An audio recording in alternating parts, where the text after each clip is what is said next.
हम्म। मोक्षमार्गस्य नेतारं भेत्तारं कर्मभूभृतां ज्ञातारं विश्वतत्त्वानां वन्दे तद्गुणलब्धये। देवादिदेव एक चराट श्री आदिनाथ भगवान की, आचार्य भगवान श्री उमा स्वामी महाराज की जय। तीन कमनौ करुण महामुनिराजों की जय।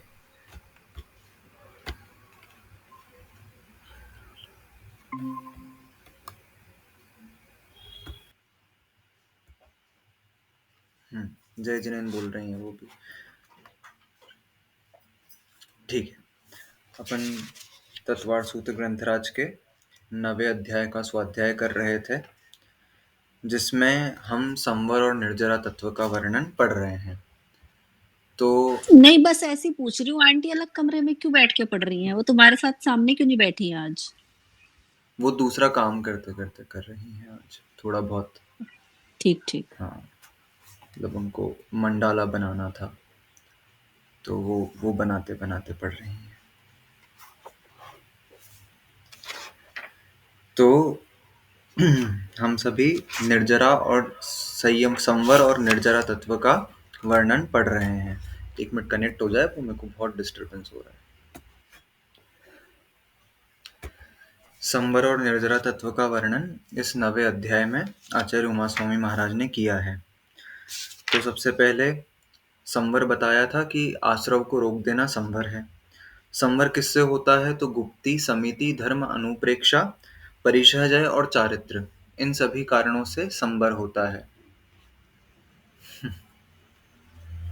फिर उसके बाद तपसा निर्जरा च, यानी कि तपस्या करने से संवर भी होता है और निर्जरा भी होती है। ठीक है। अब उसके बाद एक एक चीज को अच्छे से डिटेल में समझना प्रारंभ किया था कि अब गुप्ती क्या होती है, समिति क्या होती है। तो गुप्ती समझी थी, गुप्ती के लिए लिखा था गोप धातु से गुप्ती शब्द बना है। गोप मतलब होता है रक्षा करना। तो किसकी रक्षा करना? आत्मा की रक्षा करना। किससे रक्षा करना? कर्मों से रक्षा करना। तो जो हमारी आत्मा की कर्मों से रक्षा करता है उसको गुप्ती कहते हैं। 3 प्रकार की ये गुप्तियां होती हैं। कौन कौन सी? मनोगुप्ती, वचन गुप्ती, काय गुप्ती। गुप्ती का अर्थ है स्थिर कर लेना। क्या करना? काया को स्थिर कर लेना, वचनों को नहीं बोलना, वचनों को रोक लेना, और मन का भी यदवा तदवा चिंतन ना करते हुए आत्मा के ध्यान करना। 3 प्रकार की ये गुप्तियां हो गई। फिर गुप्ती के बाद समिति, सम इति, यानी कि सम्यक प्रकार से क्रियाएं करना। ये समिति थी। 5 प्रकार की समितियां होती हैं। कौन सी? इरिया समिति, भाषा समिति, ऐषणा समिति, आदान निक्षेपण समिति या और उत्सर्ग समिति, या फिर प्रतिष्ठापना समिति। ठीक है। इरिया समिति किसको कहते हैं? 4 हाथ जमीन देख करके चलना। भाषा समिति, हित मित प्रिय वचन कहना। फिर आदान निक्षेपण समिति, सॉरी, इरिया, भाषा, ऐषणा। ऐषणा समिति में था कि निर्दोष रूप से देख शोध करके दिन में एक बार भोजन करना। ऐषणा समिति। आदान निक्षेपण समिति, उपकरणों को उठा रहे हैं, रख रहे हैं, तो उनका पहले मार्जन करना। ठीक है। बैठ रहे हैं, लेट रहे हैं, तो मार्जन करके करना। और फिर उत्सर्ग समिति। उत्सर्ग समिति में था प्राशुक भूमि पर, यानी कि जीव रहित भूमि पर मलमूत्र का त्याग करना। ये आएगा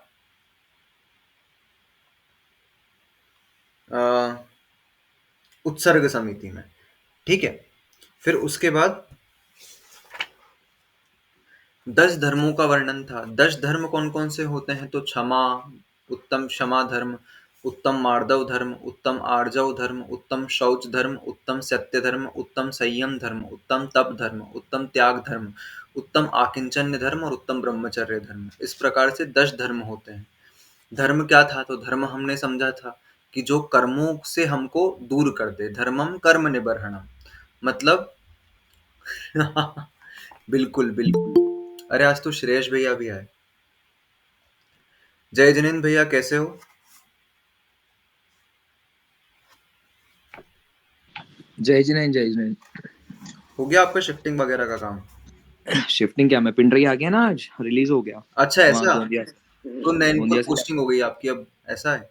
मतलब 1 महीने की रिलीविंग ड्यूटी पे भेजा है अभी, वो आगे ऐसे 1-1 महीने के लिए भेजता जाएगा। अरे! मतलब 1 महीने करूँगा, हाँ, फिर वापस आऊँगा, फिर 1 महीने के लिए वापस आऊँगा, ऐसे। ये मतलब इट्स अ जुगाड़ एक्चुअली। हाँ, समझ गया मैं।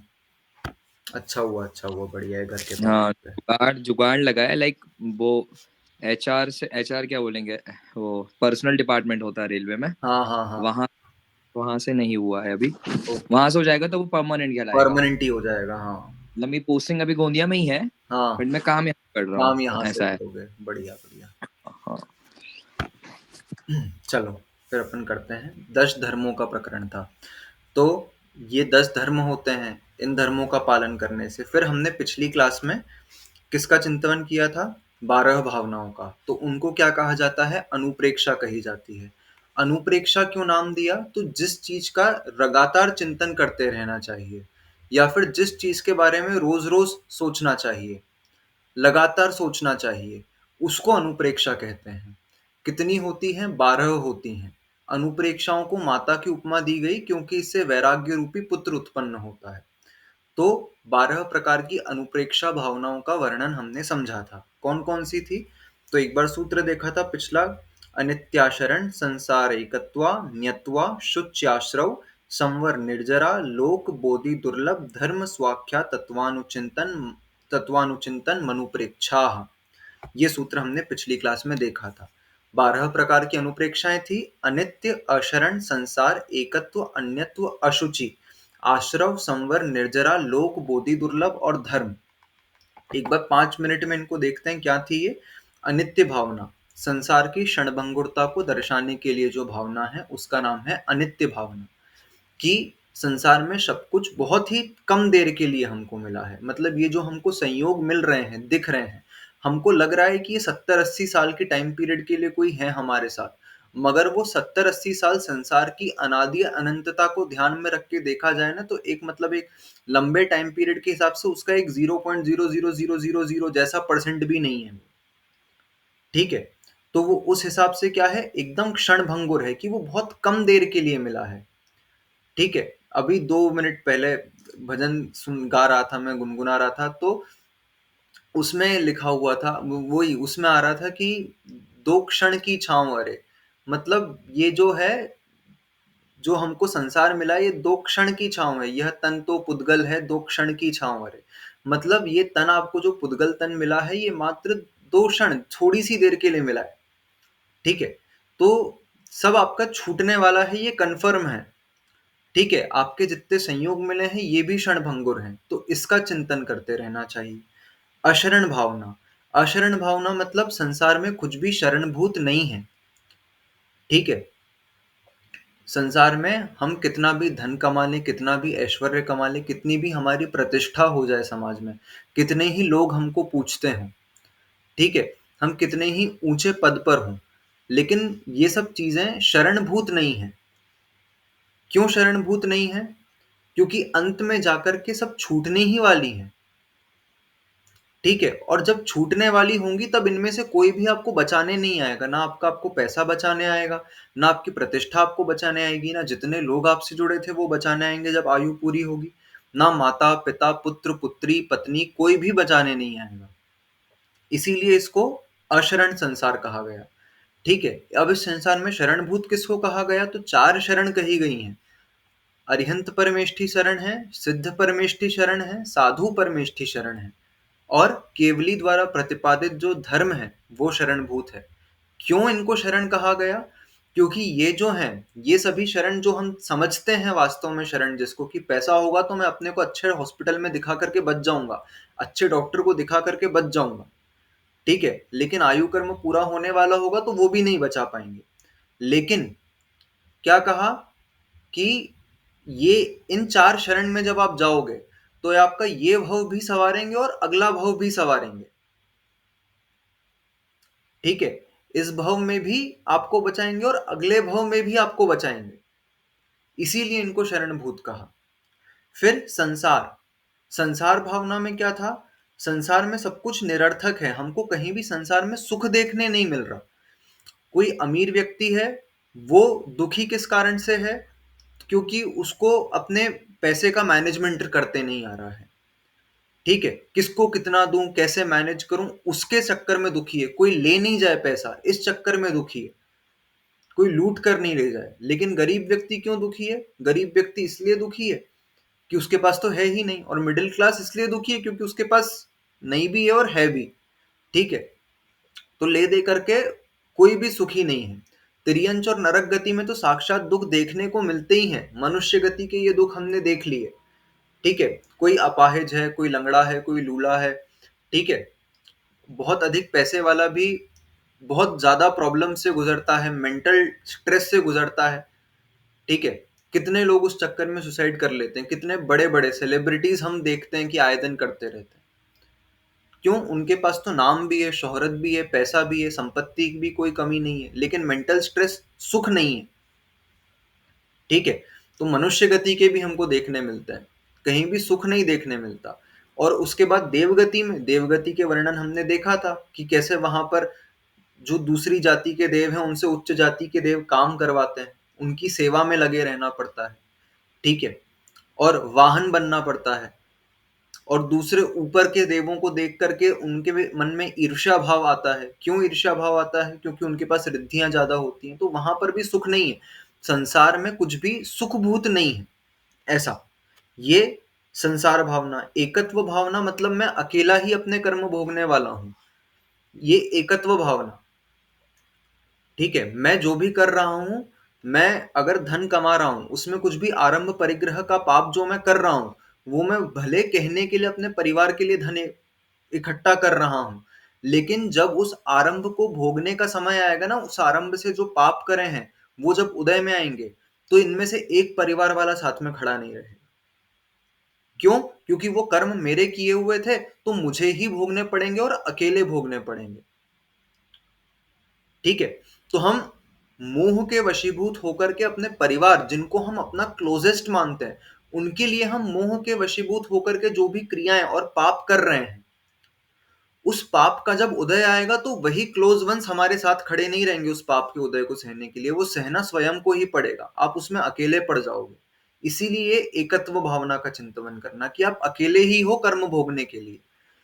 तो अब क्या करना? अब कुछ क्रियाएं नेसेसरी है, उनको अवॉइड नहीं कर सकते, लेकिन जो अननेसेसरी क्रियाएं हैं जो हम कर रहे हैं उनको अवॉइड करें। दूसरी चीज, हम दूसरों के लिए जितना समय दे रहे हैं, कम से कम दिन में 2 घंटे, 1 घंटे, 3 घंटे हम खुद के लिए निकालें कि हम उसमें जाप करेंगे, सामायिक करेंगे, स्वाध्याय करेंगे, मंदिर जाएंगे, पूजा करेंगे, विधान करेंगे। ये हमारा, हमारे लिए समय है। ठीक है, इसका फल किसी और को नहीं मिलना है, जैसे उस पाप क्रिया का फल भी किसी और को नहीं मिलना है, वो आपको अकेले को मिलना है। तो दिन में ये जो 1-2 घंटे की आप पुण्य क्रियाएं करेंगे, इसका फल भी ये आपके लिए है। तो आप अपने लिए समय निकाल रहे हो ये। ठीक है, बाकी तो आप पूरा दिन दूसरों के लिए जी रहे हो। अन्यत्व भावना मतलब सब मुझसे अलग हैं। सब मतलब ये शरीर भी मुझसे अलग है, ऐसा चिंतन करना। सब कुछ मुझसे अन्य है, भिन्न है। ठीक है, आज हितेन ने स्टोरी डाली थी ना, उसमें लिखा था दिन में 5 मिनट ध्यान करना। किसका? कि मैं शरीर नहीं हूं, शरीर और आत्मा भिन्न भिन्न है, ऐसा नियम लेने का। ठीक है, तो 5 मिनट इस चीज का चिंतन करना दिन में, ये अन्यत्व भावना कि सब कुछ मुझसे अत्यंत भिन्न है। हम दूर से देखें ना, तो दूर से ये दुनिया मुझसे अत्यंत भिन्न है, ये देश मुझसे अत्यंत भिन्न है, ये राज्य, ये शहर, ये मोहल्ला, ये घर, ये कमरा, ये कपड़े। ठीक है, मेरा फोन, मेरा चश्मा, मेरी घड़ी, मेरा शरीर, सब कुछ, मेरे माता पिता। ठीक है, सब कुछ मुझसे अत्यंत भिन्न है, कुछ भी मेरा नहीं है। ठीक है, ये अन्यत्व। अशुचि भावना, शरीर के अशुचि होने का चिंतन करना। शरीर परम अशुद्ध पदार्थ है। ठीक है, शरीर में कुधातु, मलमूत्र सब एक साथ भरा हुआ है। ठीक है, शरीर को मात्र ये चमड़ी ढके हुए है, इसलिए हमको अच्छा या बुरा प्रतीत होता है, वरना ये शरीर अत्यंत घिनावन है। ये एक चमड़ी यदि यहां से हट जाए ना, तो यहां पर जो मवाद और खून आने लग जाएगा, हमको खुद को देख करके घिन आने लग जाएगी, खुद से ग्लानि भाव आने लग जाएगा। ठीक है, शरीर कहीं घाव हो जाए और वहां पर पस पड़ जाए, उसमें से स्मेल आने लगती है हमारे ही शरीर में से। वो कोई बाहर से नहीं आया, वो हमारे शरीर के अंदर की ही कुधातुएं हैं, वो अंदर भरी हैं, बस चमड़ी से ढकी हुई हैं, सो हमको दिख नहीं रही हैं। शरीर इतना अशुचि पदार्थ है कि शरीर के एक अंगुल इतने से हिस्से में, हर एक अंगुल में 96 रोग, 96 रोग भरे भरे पड़े रहते हैं। ठीक है,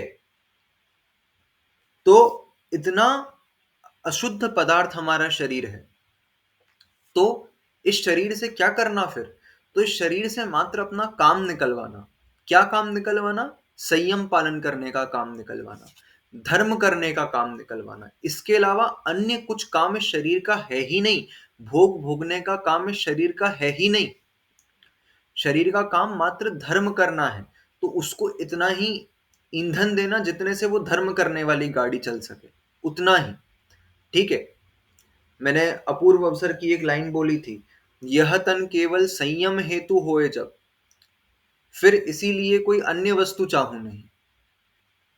ठीक है, इसी हेतु फिर अन्य वस्तु चाहूं नहीं। श्रीमद राजचंद्र जी ने लिखा, यह तन का काम क्यों है? सिर्फ संयम के लिए ये तन मिली है। अब इस तन से मैं कुछ और अन्य वस्तु चाहता ही नहीं हूं। ये अशुचि भावना में आप चिंतन कर सकते हैं।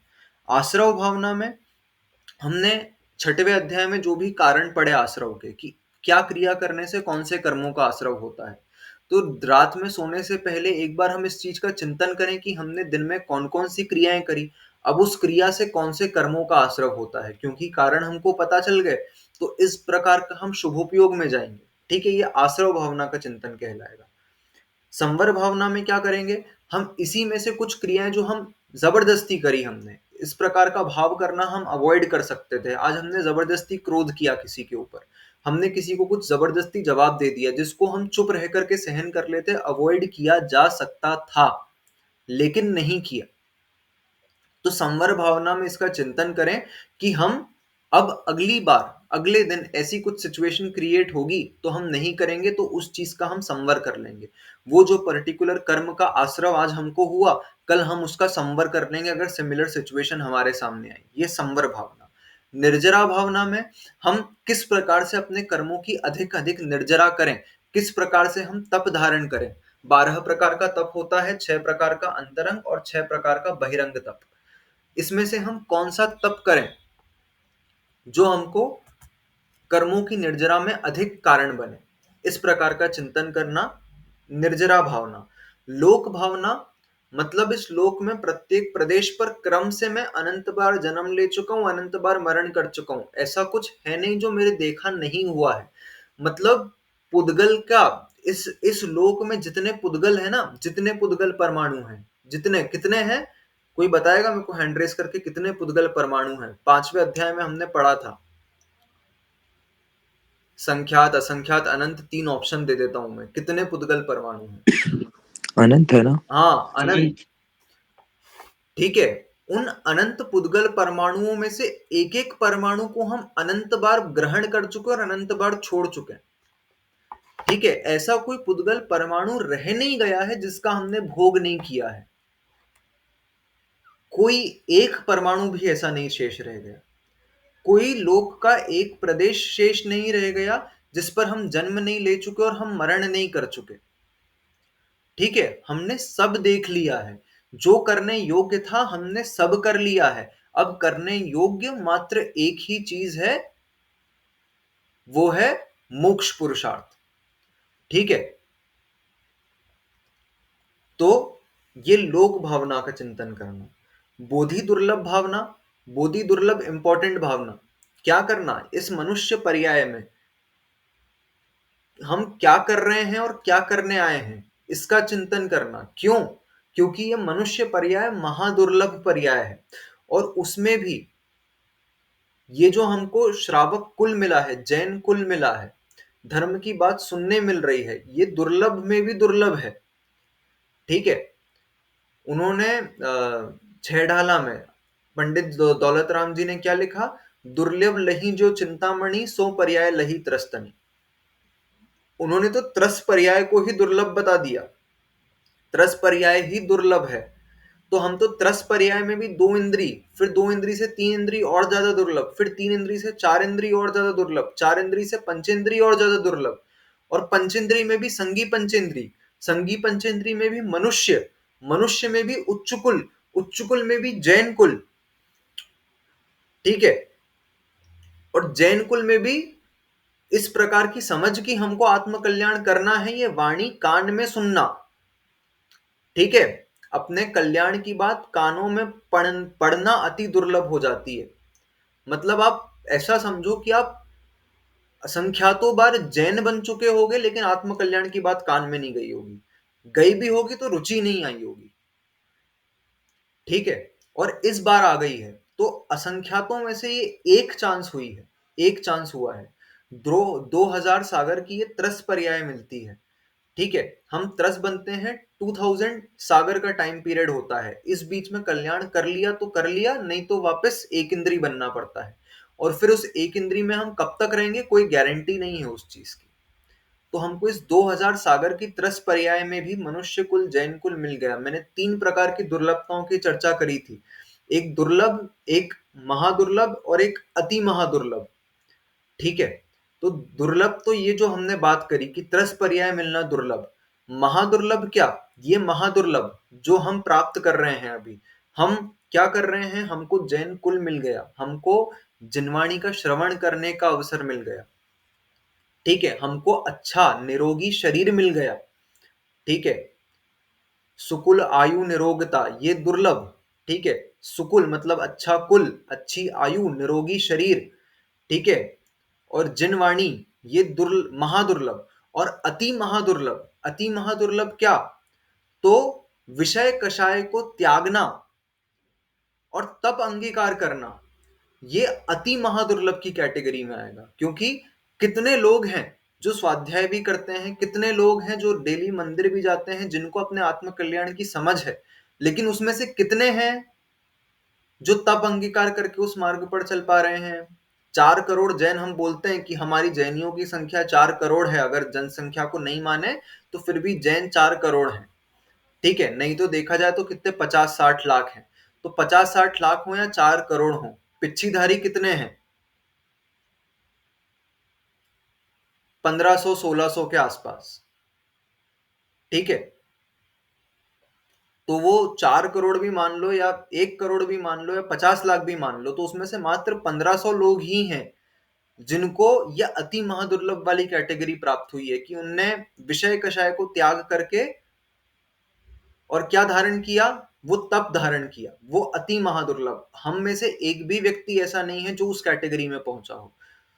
तो ये इस प्रकार का चिंतन करना, ये बोधि दुर्लभ भावना, धर्म भावना मतलब सम्यक दर्शन, सम्यक ज्ञान और सम्यक चारित्र, ये मोक्ष का मार्ग है, ठीक है, सच्चे देव शास्त्र गुरु ये मोक्ष के साधन है, इसके बारे में चिंतन करना धर्म भावना, और विपरीत मिथ्या दर्शन, मिथ्या ज्ञान, मिथ्या चारित्र से हम कैसे दूर होंगे, खोटे देव शास्त्र गुरु की शरण में हम जाने से कैसे बचेंगे, इसका चिंतन करना, ये धर्म भावना में आएगा। तो इस प्रकार की 12 भावनाएं हमने पिछली क्लास में समझी थी।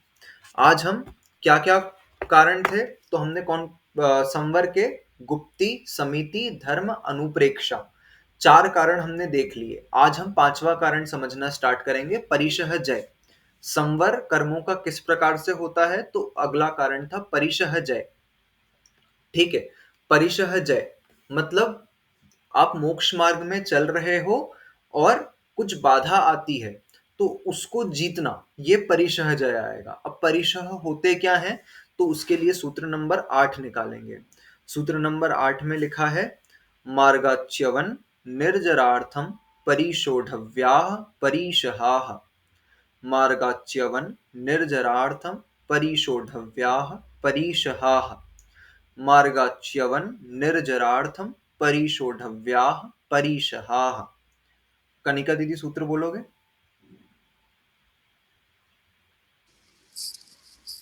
मार्गाच्यवन निर्जरार्थम परिशोढव्यः परिशः।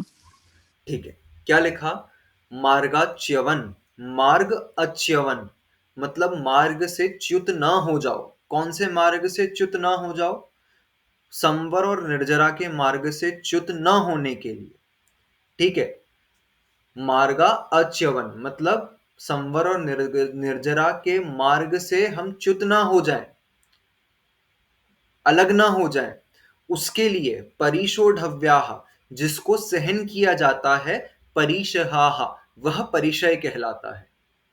संवर और निर्जरा के मार्ग से हम च्युत ना हो जाएं, हम उसको छोड़ ना दें, उसके लिए हमको कुछ सहन करना पड़ेगा, और जो चीज सहन करनी पड़ती है वह परिशह कहलाती है, ठीक है। हमको कुछ बाधा आई, हम जिस मार्ग पर चल रहे हैं, आगे बढ़ रहे हैं, उस मार्ग पर हमें कुछ बाधा आई और उस बाधा को हम सहन करें। क्यों सहन करें? क्या ताकि हम जो हमारा संवर निर्जरा का मार्ग है उससे हम अलग नहीं हो जाए, हमको कर्मों का संवर आश्रम ना हो जाए, इसलिए हम उसको सहन कर रहे हैं, ठीक है। तो वह परिशह कहलाता है, जिसको सहन किया जाता है वह परिशह कहलाता है। परिशह जय क्या कहलाता है? उसको इस प्रकार से सहन कर लेना कि आपको अब पंचेंद्री का विषय उसके साथ जो अटैच था वो याद ही नहीं आ रहा है। जैसे बहुत ठंड लग रही है तो आपको ऐसा नहीं कि आपको घर की याद आने लग जाए कि वहां पर कंबल था, अगर आपको वो याद आ जाए तो वो आपका परिशह जय नहीं कहलाएगा। अथवा आप वो जो परिशह आपके ऊपर आया उसको दूर करने के बारे में भी नहीं सोचो, आप अपनी आत्मा में लीन रहो। किंचित मात्र भी यदि आपने उसका प्रतिकार करने का सोच लिया, उस परिशह को दूर करने का सोच लिया, तो वो परिशह जय की कैटेगरी में नहीं आएगा, ठीक है। परिशह जय की कैटेगरी में वो तभी आएगा जब आप उसको समता पूर्वक सहन कर रहे हो बिना उसके प्रतिकार के बारे में सोचे, तभी वो परिशह जय की कैटेगरी में आएगा, ठीक है। तो परिशह कौन कौन से होते हैं उसके लिए सूत्र थोड़ा सा अगला बड़ा बड़ा है, उसको ध्यान से पढ़ेंगे। क्षुत पिपासा शीतोष्ण दंश मशक नागन्यारति स्त्रीचर्या निषद्या शय्या क्रोश वध याचना लाभ रोग तृण स्पर्श मल सत्कार पुरस्कार प्रज्ञा ज्ञाना दर्शनानि। क्षुत पिपासा शीतोष्ण दंश मशक नागन्यारति स्त्रीचर्या निषद्या शय्या क्रोश वध याचना लाभ रोग तृण स्पर्श मल सत्कार पुरस्कार प्रज्ञा ज्ञाना दर्शनानि। क्षुत पिपासा शीतोष्ण दंश मशक नागन्यारति स्त्रीचर्या निषद्या शय्या क्रोश वध याचना लाभ रोग तृण स्पर्श मल सत्कार पुरस्कार प्रज्ञा ज्ञान दर्शनानि। ये 3 सूत्र बोलोगे।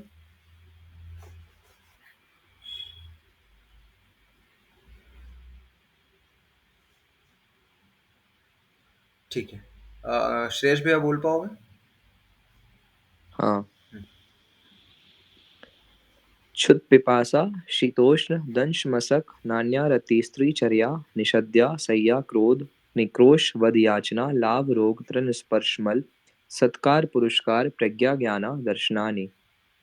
ठीक है, तो ये 12-22 परिशहों के नाम दिए हुए हैं।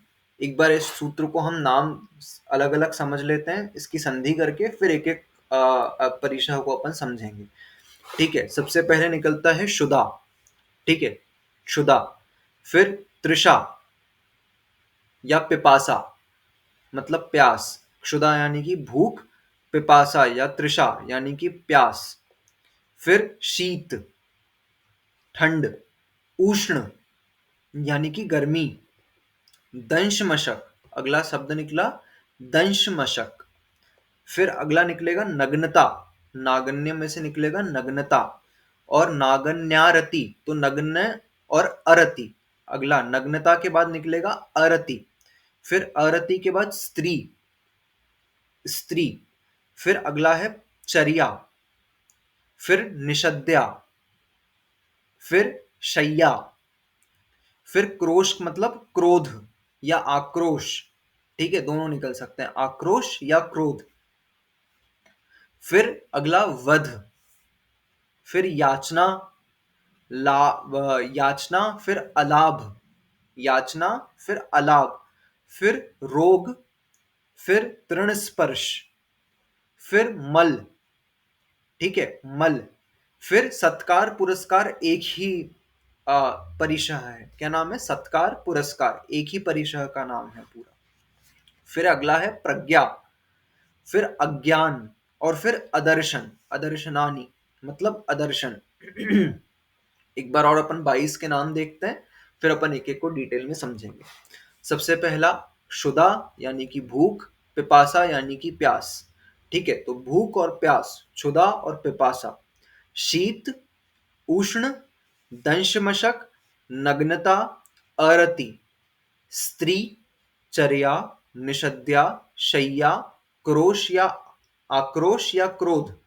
फिर वध, याचना, अलाभ, रोग, तृण स्पर्श, मल, सत्कार पुरस्कार, प्रज्ञा, अज्ञान और अदर्शन। ये 22 परिशह हैं। ठीक है, एक एक को समझते हैं। अब सबसे पहला है क्षुधा।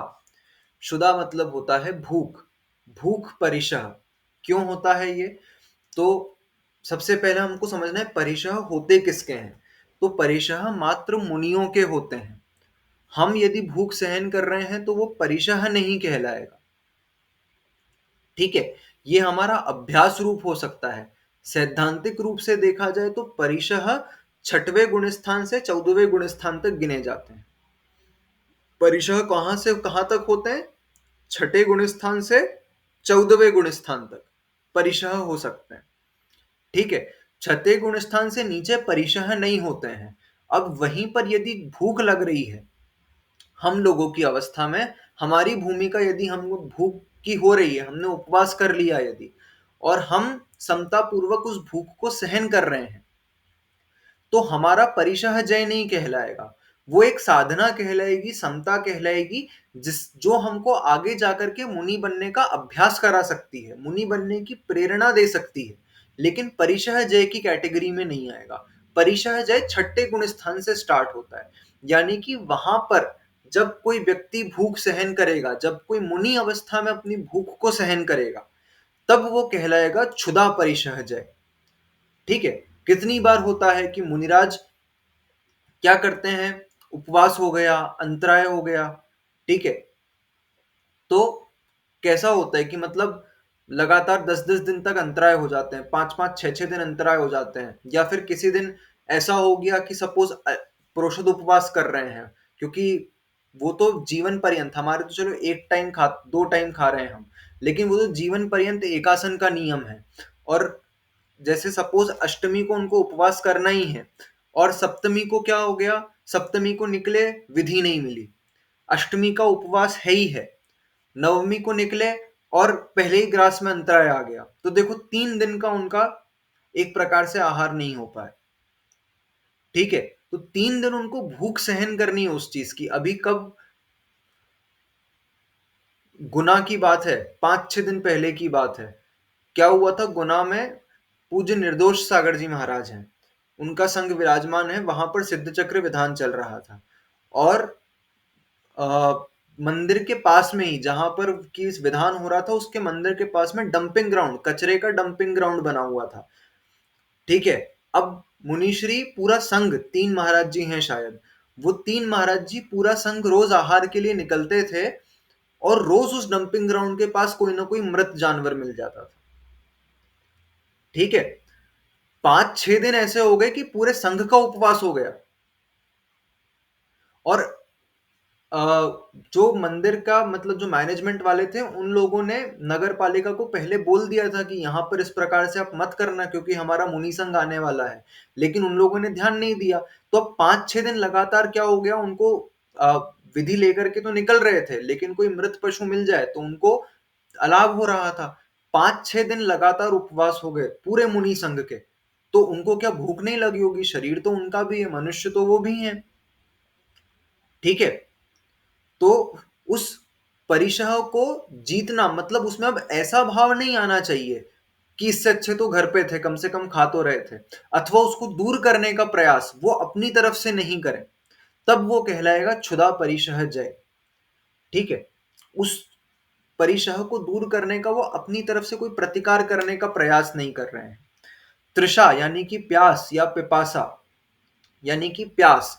प्यास क्या मतलब, समझते हैं हम कि दिन में एक बार आप पानी पी करके दिखाओ, वो भी जितना, मतलब हम कहते हैं कि साधुओं को हमको कम गरिष्ठ आहार देना चाहिए, ठीक है, हम उनको बहुत घी तेल इत्यादि का भोजन नहीं कराएं, हम खुद करके देखें और एक बार पानी पिए, तब समझ में आएगा कि प्यास क्या होती है।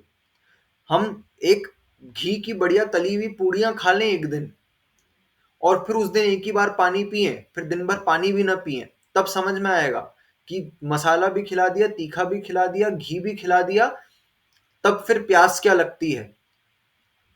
ठीक है, और हम साधुओं के साथ यही कर रहे हैं। और ये तो चलो एक नॉर्मल डे की बात कर रहा हूं मैं, कितने समय होता है कि विहार चल रहा है और अंतराय आते हैं, और गर्मी का मौसम है और पैदल चलते जा रहे हैं, कंठ सूख जाता है, तालू चिपकने लगता है, ठीक है, गला चिपकने लगता है, जीभ तालू से चिपकने लगती है प्यास के मारे। ऐसी बाधा को सहन करना, ये होता है पिपासा या तृषा परिसहज।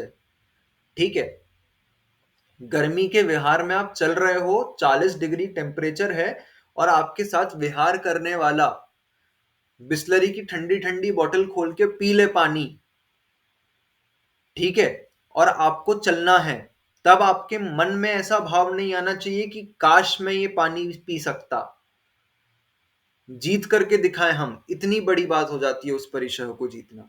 ठीक है, और हमारे मुनिराज सहज भाव से उस प्यास को सहन कर लेते हैं। बिहार में आप 5 किलोमीटर बिना पानी पिए, 10 किलोमीटर बिना पानी पिए चल के दिखाओ, कितना मुश्किल हो जाता है। एक बार हमको लगता है कि इतना पैदल चल रही है, एक बार पानी पी लें, इस प्रकार से।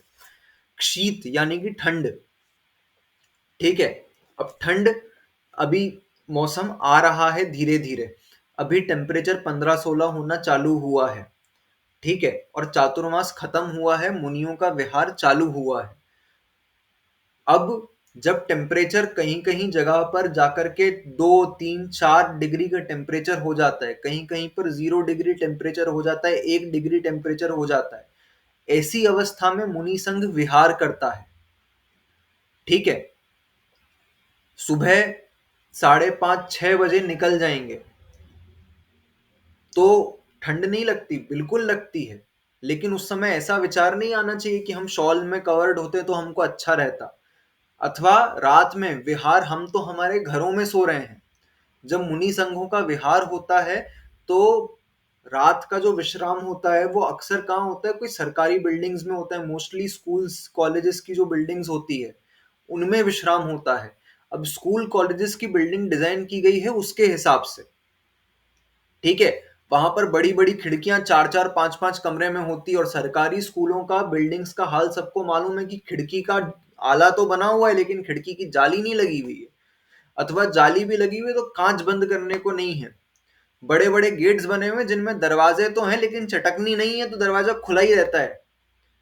अब ऐसी स्थिति में एक पाटे पर जब चारों तरफ से ठंडी हवाएं साए साए चल रही हों, ऐसी स्थिति में एक पाटे पर स्थिर अवस्था में नग्न अवस्था में लेटना, ना चटाई का उपयोग करना, ना अन्य किसी कंबल इत्यादि का उपयोग करना, ऐसी स्थिति में ठंड को सहन करना। हम तो अपने कंबल में, रजाई में हीटर चालू करके आराम से सो जाते हैं, इसका विचार भी उनके मन में नहीं आता।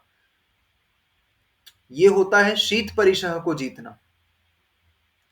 ठीक है, उष्ण परिशह, गर्मी को सहन करना।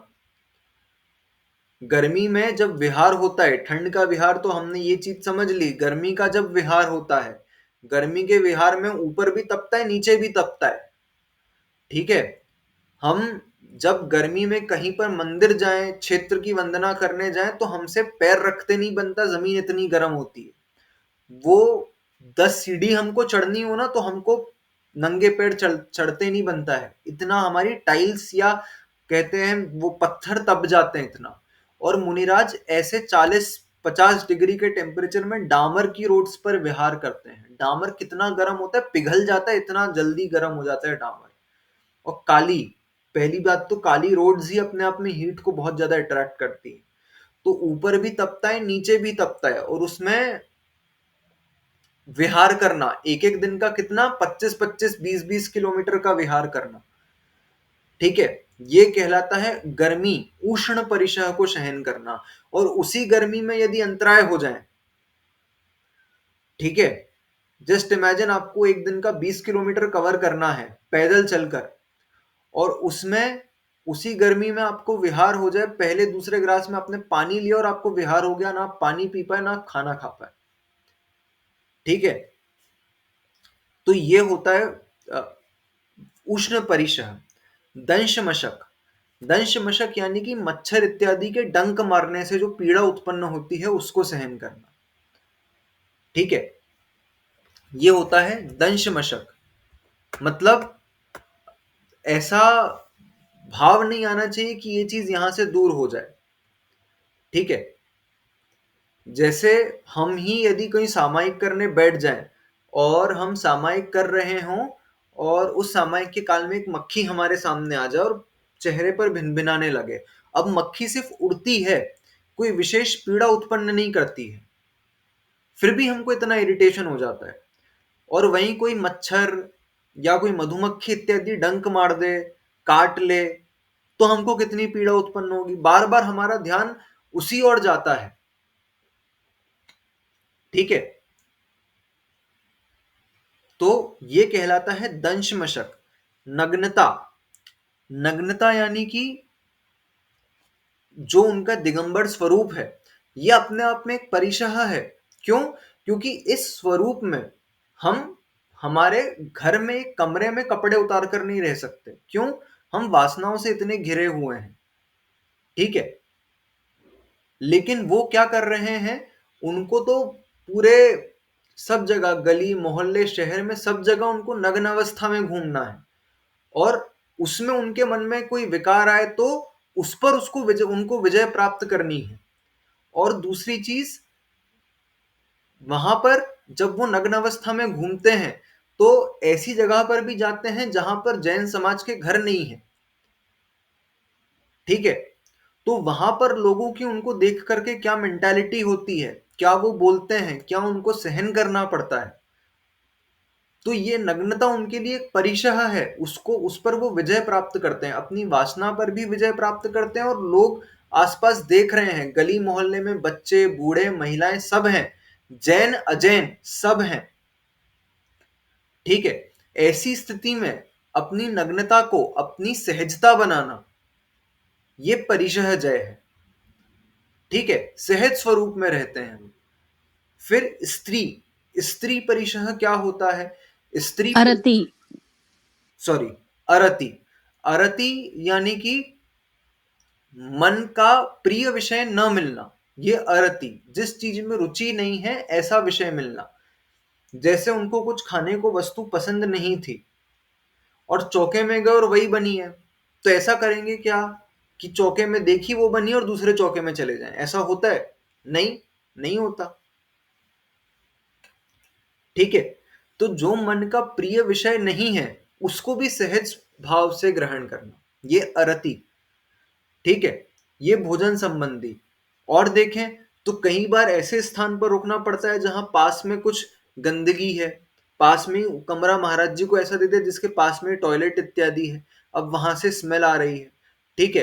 कहीं पर पानी पड़ा हुआ है, लोग आ रहे हैं, कमरे में कीचड़ होता है बारिश के मौसम में, इस प्रकार से गंदगी हो जाती है। ये मन का प्रिय विषय नहीं होता, लेकिन उसमें भी अपने स्वभाव को सहज बनाए रखना, समता धारण करे रखना, ये अरति नाम का परिचय है। फिर अरति के बाद स्त्री, स्त्री परिशह, यानी कि मुनि नग्न स्वरूप में है और नग्न स्वरूप में उनके सामने अनेकों स्त्रियां आती हैं, ठीक है। पहले के समय में स्त्री अपने शरीर को उचित वस्त्रों से ढक करके रखती थी, लेकिन आजकल असभ्य कपड़ों में भी, चलो मंदिर में अथवा मुनिराज की निषेधिका में तो सभी जैन ही महिलाएं जाती हैं, ठीक है, और बच्चियां जाती हैं, और इस प्रकार का विशेष ध्यान रखते हैं हम लोग कि मंदिर इत्यादि में तो हमको मर्यादित वस्त्र पहन करके आना है, ठीक है। सभी इस चीज का बेसिक चीजें ध्यान रखते ही हैं। तो वहां तो ठीक है, लेकिन जब वो विहार कर रहे हैं अथवा कहीं से निकल रहे हैं, तो ऐसे समय में आजकल कोई इस चीज का होश तो रह नहीं गया है किसी को कि मर्यादित कपड़े पहनने हैं। कोई भी किसी भी वस्त्र में दिख सकती है स्त्रियों ने। ऐसी स्थिति में अपनी वासनाओं को कंट्रोल करना, ये उनके लिए एक परिशह है। उस प्रकार से उनके उनके भाव ऊपर नीचे न हो किसी स्त्री को देख करके, ये उनके लिए एक परिशह है, और उस परिशह को वो जीतते हैं, इसीलिए स्त्री को परिशह लिखा गया। ठीक है। फिर चर्या, चर्या यानी कि गमन इत्यादि में उन पर जो भी चीजें होती है, गमन यानी कि चलने में। अब चलने में क्या हो सकता है, तो चलने में हो सकता है कि कभी देखना आप, कुछ मुनिराज होते हैं, मतलब लगभग सभी एक एक दिन में 20-20 किलोमीटर, 15 किलोमीटर सब साधु चलते हैं विहार के दौरान। हम एक दिन चल करके देखें, नंगे पैर 5 किलोमीटर एक दिन चल लेंगे, दूसरे दिन चल लेंगे, तीसरे दिन चल लेंगे। ठीक है। लेकिन फिर क्या होगा, पैर भरने लगेगा, दर्द होने लगता है। ठीक है। और उसके बाद नंगे पैर चलने में तो कंकड़ पत्थर इत्यादि जो चुभते हैं वो अलग। पूरे मुनियों के पैरों में विहार के दौरान फोले पड़ जाते हैं, इस प्रकार का पूरा पैर फट जाता है, पस पड़ने लग जाता है। लेकिन फिर भी 200 किलोमीटर जाना है 10 दिन में, तो 20 किलोमीटर एक दिन में उस फोले और घाव के बावजूद वो चलते ही चलते रहते हैं। ठीक है। तो ये चर्या यानी कि गमन इत्यादि के दौरान जो उनको पीड़ा हो रही है। निषद्या मतलब बैठने के दौरान, हम यदि सामायिक करने या एक आसन पर एक स्थान पर बैठ जाएं, मंदिर में ही देखना, मंदिर में हम कभी पूजा पढ़ने के लिए नीचे बैठे, पूजा करने के लिए या जाप देने के लिए, स्वाध्याय करने के लिए जमीन पर बैठे, और हमारे नीचे चावल के एक दो दाने आ गए। ठीक है। तो यदि हम उठ नहीं सकते, हम जाप दे रहे हैं, सामायिक कर रहे हैं, और नीचे चावल के एक दो ही कण है ना, तो वो एक दो कण कांटे के समान चुभने लगते हैं थोड़ी देर में, यदि उनको दूर नहीं किया जाए वहां से तो। ठीक है। और मुनिराज ऐसे स्थान पर बैठ जाएं जहां नीचे इस प्रकार के कुछ कंकड़ इत्यादि हो, तो उनको सहज भाव से सहन करना। ठीक है। बैठने के दौरान जो पीड़ा उत्पन्न हो रही है किसी भी चीज के कारण, वो कहलाएगी निषद्या परिशह। शैया, शैया यानी कि सोते समय, लेटते समय। ठीक है। लेटते समय इसी प्रकार की कोई पीड़ा उत्पन्न हो रही हो तो वो शैया में हो जाएगा। कई बार ऐसा होता है, विहार चल रहा है, रात को खेतों में सो गए। ठीक है। किसी के लिए पाटा है, किसी के लिए नहीं है, सब जमीन पर सो रहे हैं, इस प्रकार से सो जाते हैं। तो जमीन पर कंकड़ पत्थर इत्यादि है, तो क्या चुभते नहीं होंगे? वो डेफिनेटली चुभते होंगे वो। ठीक है। तो वो कहलाएगा शैया परिशह में। आक्रोश या क्रोध, आक्रोश या क्रोध परिशह में क्या होगा, इसमें अब वो दिगंबर स्वरूप में विहार कर रहे हैं। अब कोई व्यक्ति आकर के, कई बार ऐसी घटनाएं हो जाती है, किसी ने कुछ बोल दिया, किसी ने कुछ कर दिया। पूज्य क्षमा सागर जी महाराज को एक बार किसी व्यक्ति ने, गांव में गए, बहुत पहले की बात है, जब नई नई दीक्षा हुई थी उनकी, तो शिखर जी से विहार करके आ रहे थे, किसी गांव में रुके और एक व्यक्ति ने आकर के उनको चाटा मार दिया। ठीक है। वो सहज भाव से उसको सहन कर गए, उनका तो स्वभाव एकदम ऐसा था कि सब सहन कर लिया। तो इस प्रकार से सहन कर लिया उसको। आज भी कितनी बार हो जाता है, मुनिराज जा रहे हैं, विहार कर रहे हैं, और कोई मतलब कुछ भी बोल देता है, तो उस समय क्रोध उत्पन्न करने का निमित्त मिला, लेकिन उस क्रोध को जीतना, ये उनका परिशह जय कहलाएगा। ठीक है। वध यानी कि कोई मारने को आतुर हो जाए। ठीक है। कोई जान से मारे, हमने कितनी कहानियां पढ़ी कि मुनिराज को घानी में पेल दिया, 500 मुनियों को घानी में। घानी मतलब किसको कहते हैं आपको पता है? तेल निकाला जाता है। ठीक है। उसके अंदर जैसे पीनट्स को डाल दिया और पीनट्स को क्रश किया जाता है। ठीक है। मूंगफली को क्रश किया जाता है उस घानी में, तो उसमें से तेल निकल जाता है। तो किस हद तक क्रश किया जाता है, एकदम पेस्ट बन जाता है मूंगफली का। इस प्रकार से वो मुनियों को घानी में पेल दिया और उनके मुख से आवाज भी नहीं आई। ये वध नाम का परिशह जय। गजकुमार मुनिराज के सर के ऊपर सिगड़ी रख दी। ठीक है। पांडव मुनिराज ध्यान में खड़े थे और उनके ऊपर गर्म लोहे के आभूषण पहना दिए गए, तो उन्होंने वध, मरण स्वीकार कर लिया, लेकिन उस उपसर्ग को दूर करने का प्रयास नहीं किया। अकंपनाचार्य आदि 700 मुनिराज बैठे हुए थे, तो आसपास अग्नि जला दी गई। अब उस अग्नि में मांस और कचरा और जाने क्या क्या जलाया गया, जिससे सांस लेना भी दूभर हो गया, सांस भी नहीं जा रही अंदर। ऐसे समय में समाधि मरण लेकर के समता भाव धारण कर लेना, ये करना बजाय इसके कि उपसर्ग को दूर करने का प्रयास करना, ये वध नाम का परिसहज है। याचना, याचना यानी कि क्या, मांगना। ठीक है, जैसे कभी मुनिराज होते हैं, अब उनको क्या होता है कि जैसे 2-3 दिन हो गए विधि नहीं मिली, ठीक है, तो फिर किसी को ये बोल देना कि भैया कल ऐसे करके खड़े हो जाना तो हम पड़क जाएंगे। ऐसा नहीं करते कभी साधु, अपनी विधि किसी को बताते ही नहीं है। ठीक है, इस प्रकार से याचना नहीं करते किसी से। जैसे 4-4 5-5 दिन हो गए विधि नहीं मिली। एक शांति सागर जी महाराज के जीवन की कथा आती है कि उनने एक बार विधि ले ली थी कि बैल के सर पर गुड़ की पेड़ी मिलेगी, बैल के सींग के बीच में गुड़ की पेड़ी, तब वो आहार करेंगे। तो ऐसे 10-15 दिन निकल गए, उनकी विधि नहीं मिली। अब कौन ऐसी विधि लेता है कि बैल के सींग पर गुड़ की पेड़ी मिले? ठीक है, मतलब इमेजिन भी नहीं कर सकते हम। लेकिन मुनियों का क्या है, वो बोल देते हैं हमारे पुण्य में होगा तो हमको दिख जाएगा। अब ऐसे ही सहज हुआ, बताई भी नहीं, डेफिनेटली नहीं बताई ना उन्होंने। 15 दिन हो गए आहार नहीं हुए उनके, और एक दिन वो आहार करने के लिए जा रहे थे और 2 बैल लड़ रहे थे।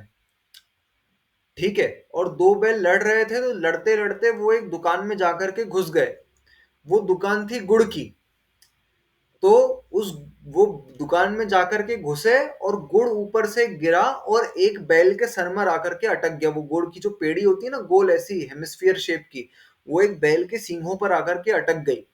अब जैसे ही वो उसके सर पर अटकी, वो बैल घबरा गया और घबरा करके यहां वहां भागने लग गया। और जैसे ही वो भाग रहा था, उसी समय आचार्य शांति सागर जी महाराज विधि लेकर के आहार के लिए निकले, और वो बैल उनको दिख गया तो उनकी विधि मिल गई, तो अगले चौके में जाकर के उनने आहार कर लिए। तो इस प्रकार की विधियां ले लेते हैं। मतलब आप सोच सकते हो कि ऐसी विधि कोई कैसे ले सकता है, मतलब एकदम इमेजिनेबल ही नहीं है हमारे लिए। लेकिन वो इस प्रकार का वृत्ति परिसंख्यान ने ले लिया कि ये चीज होगी तभी हम आहार करेंगे। ठीक है, तो ये ऐसे समय में जाकर के याचना नहीं करना कि ये चीज कर लेना तो हम आहार कर लेंगे आपके यहां पर आकर के, नहीं, उसमें उस चीज को सहन करना। अलाभ, अलाभ नाम का परिचय मतलब परिचय है, यानी कि आहार इत्यादि नहीं हो रहा है। वो मतलब क्या कहते हैं, जैसे कई साधु हैं, उनका ना नियम होता है, जैसे योग सागर जी महाराज हैं, योग सागर जी महाराज का नियम है कि वो क्या करते हैं, एक चौके में जाते हैं। यदि वहां पर आहार नहीं हुए, तो कई साधु ऐसे होते हैं, मतलब अक्सर सभी साधु ऐसा करते हैं कि एक चौके में गए और वहां पर यदि कुछ दिख जाता है, तो जैसे लाइट जल गई, या फिर क्या कहते हैं, चींटी इत्यादि दिख गई, चींटी मरी हुई दिख गई, या कुछ होता है, तो दूसरे चौके में जाकर के आहार कर लेते हैं, या पड़गाहन के लिए दोबारा निकल जाते हैं, वो उस चौके से बाहर आ जाते हैं वो। ठीक है, बिल्ली इत्यादि निकल गई, कोई जानवर निकल गए, तो उस चौके से बाहर आ जाते हैं। हाँ, मुद्रा छोड़ने से पहले डेफिनेटली। ठीक है, मुनिराज चौके में जाकर के सिद्ध भक्ति पढ़ते हैं। वो सिद्ध भक्ति पढ़ने के पहले पहले हाथ धोकर के सिद्ध भक्ति पढ़ी जाती है। उसके पहले पहले यदि कुछ ऐसा हो जाए, तो वो दोबारा विधि लेकर के निकल सकते हैं। ठीक है, दूसरी बार पड़गाहन के लिए निकल सकते हैं। एक बार सिद्ध अरे भक्ति यार, पढ़ ली। हाँ बोलो। लाइट नहीं जला है। क्या, आवाज नहीं आ रही? हाँ, तो एक बार सिद्ध भक्ति पढ़ ली, तो फिर वो अब चौके से नहीं जा सकते।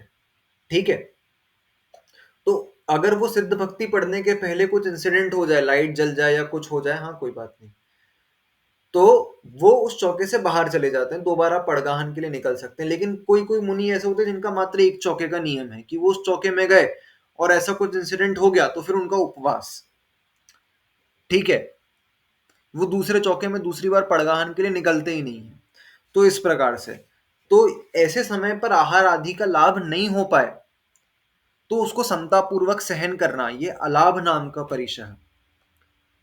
ठीक है, 5 मिनट बचे हैं हमारे। परिशह बहुत सारे हैं, कितने हो गए? करीब 14, 15 परिशह हो गए हमारे। ठीक है, बचे हुए हैं अपने 7। तो अभी हो नहीं पाएंगे 5 मिनट के अंदर, तो अपन ये देख लेते हैं कि आज जितना करा सभी को उतना क्लियर है, 7 अपन कल करेंगे। आज जो करा उसमें कुछ डाउट है?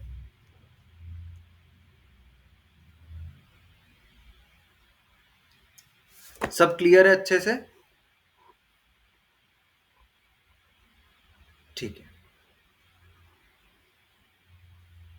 तो अपन बाकी के परिशह अपन कल देखेंगे, और फिर आगे के 4-5 सूत्र जो हैं वो भी परिशह को लेकर के ही हैं।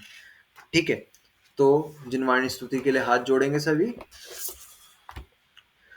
शास्त्र पठन में मेरे द्वारा यदि जो कहीं कहीं प्रमाद से कुछ अर्थ वाक्य पद मात्रा छूट गई, सरस्वती मेरी उस त्रुटि को कृपया क्षमा करें, और मुझे कैवल्य धाम में मां विलंब धरे। वांछित फलदात्री चिंतामणि सदृश मात्र तेरा, वंदन करने वाले मुझको मिले पता मेरा। बोधि समाधि विशुद्ध भावना आत्म सिद्धि मुझको मिले, और मैं पा जाऊं मां मोक्ष महासुख को। द्वादशांग जिनवाणी मातेश्वरी की जय। सभी का अवसर करेंगे।